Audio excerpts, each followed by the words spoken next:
इस वीडियो में हम आयुर्वेद के बहुत ही महत्वपूर्ण विषय द्रव्य गुण शास्त्र के अंतर्गत एकल द्रव्य औषधि पुष्कर मूल की चर्चा करेंगे, जिसके अंतर्गत हम इस द्रव्य औषधि पुष्कर मूल के सामान्य परिचय, इस द्रव्य की संरचना, गुणधर्म, औषधि के रूप में प्रयोग होने वाली मात्रा और इस औषधि से बनने वाली विशिष्ट औषधि योगों के बारे में जानेंगे।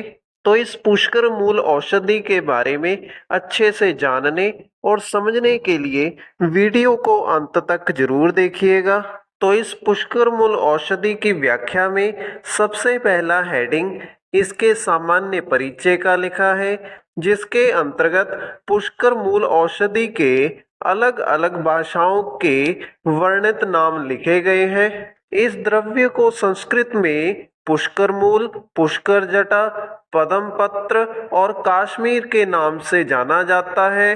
हिंदी में इसे पुष्कर मूल, पोहकर मूल, पोखर मूल कहा जाता है। इसके अलावा इस द्रव्य को कश्मीर में पोषकर, बंगाली, गुजराती, मराठी और कन्नड़ में पुष्कर मूल, अरबी में रसन और लैटिन में एनुला रेसिमोसा के नाम से जाना जाता है। और सामान्य परिचय के अंत में पुष्कर मूल के कुल का नाम कंपोजिटी लिखा गया है। इसके बाद अगला हेडिंग पुष्कर मूल के वनस्पतिक परिचय का लिखा है, जिसकी व्याख्या में लिखा है कि कुष्ठ के समान आकृति वाला तथा साथ साथ उत्पन्न होने वाला मध्यम आकृति शुष्क कश्मीर में अधिकतर प्राप्त होता है। इसकी ऊंचाई 3 से 4 फीट की होती है।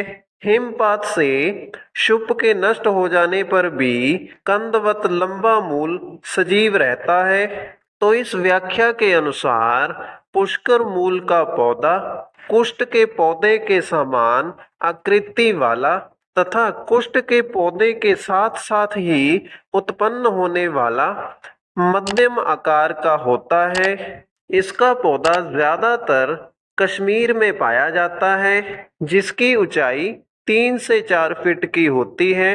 हिमपात होने के कारण से पुष्कर मूल के शुष्क ज्यादातर नष्ट हो जाते हैं, परंतु फिर भी पुष्कर मूल का कंदवत लंबा मूल अर्थात जड़ सजीव रहती है, अर्थात हरी रहती है। इसके बाद अगला हेडिंग पुष्कर मूल के पत्र का लिखा है, जिसकी व्याख्या में लिखा है कि 2 से 2.5 फीट लंबे, 3 से 4 इंच चौड़े, नुकीले तथा कंगुरीदार। तो इस व्याख्या का अर्थ ये है कि पुष्कर मूल के पत्ते 2 से 2.5 फीट लंबाई वाले होते हैं और इनकी चौड़ाई 3 से 4 इंच होती है और यह पत्ते नुकीले होते हैं। इसके बाद अगला हेडिंग पुष्कर मूल के पुष्प का लिखा है, जिसमें लिखा है गाजवाम के समान चक्राकार होते हैं। तो इस प्रकार पुष्कर मूल के फूल गाजवाम के समान चक्राकार आकृति के दिखाई देते हैं। इसके बाद अगला हेडिंग पुष्कर मूल की मूल अर्थात जड़ का लिखा है, जिसके अंतर्गत लिखा है कि सुशीर किंतु पुरानी होने पर खोखली हो जाती है, इसका रंग भूरा हो जाता है। तो इस व्याख्या के अनुसार पुष्कर मूल की जड़ पुरानी होने पर खोखली और भूरे रंग की हो जाती है। इसके बाद अगला हेडिंग पुष्कर मूल के रासायनिक संगठन का लिखा है, जिसके अंतर्गत लिखा है कि कर्पूर के समान एक पदार्थ तथा राल के समान तिक्त द्रव्य पाया जाता है। इन लिखे गए रासायनिक संगठनों का प्रयोग आधुनिक चिकित्सा शास्त्र में औषधि बनाने के लिए घटक द्रव्य के रूप में किया जाता है। इसके बाद अगला हेडिंग पुष्कर मूल के गुण धर्म का लिखा है, जिसमें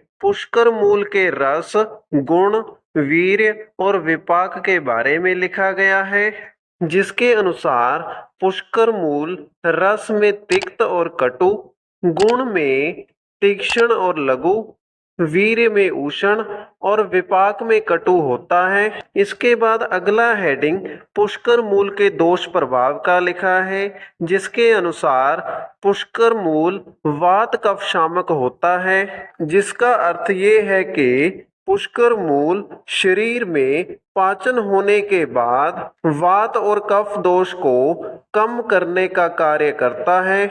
इसके बाद अगला हेडिंग पुष्कर मूल के रोग प्रभाव का लिखा है, जिसकी व्याख्या में उन रोगों के नाम लिखे हैं जिनके लिए पुष्कर मूल से बनी औषधियों का प्रयोग होता है। इन रोगों में पार्श्वशूल अर्थात कमर दर्द, श्वास अर्थात अस्थमा, कास अर्थात खांसी, हिक्का अर्थात हिचकी रोग, अनार्तव अर्थात स्त्रियों के मासिक धर्म का सही समय पर ना आना, ज्वर शोथ अर्थात बुखार के साथ शरीर में सूजन होना नाम लिखे गए हैं। इसके बाद अगला हेडिंग पुष्कर मूल के प्रयोज्य अंग का लिखा है, जिसकी व्याख्या में मूल का नाम लिखा है, जिसका अर्थ ये है कि पुष्कर मूल की जड़ का प्रयोग औषधि बनाने के लिए घटक द्रव्य के रूप में किया जाता है। इसके बाद अगला हेडिंग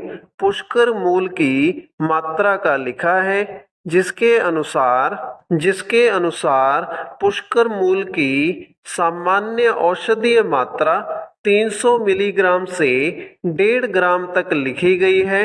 इसके बाद अगला हेडिंग पुष्कर मूल के विशिष्ट योग का लिखा है, जिसके अंतर्गत उन औषधियों के नाम लिखे हैं जिनमें पुष्कर मूल का प्रयोग घटक द्रव्य के रूप में किया जाता है।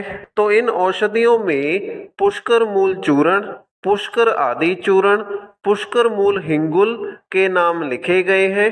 तो इसी के साथ हमारी इस वीडियो का विषय यहीं पर समाप्त होता है।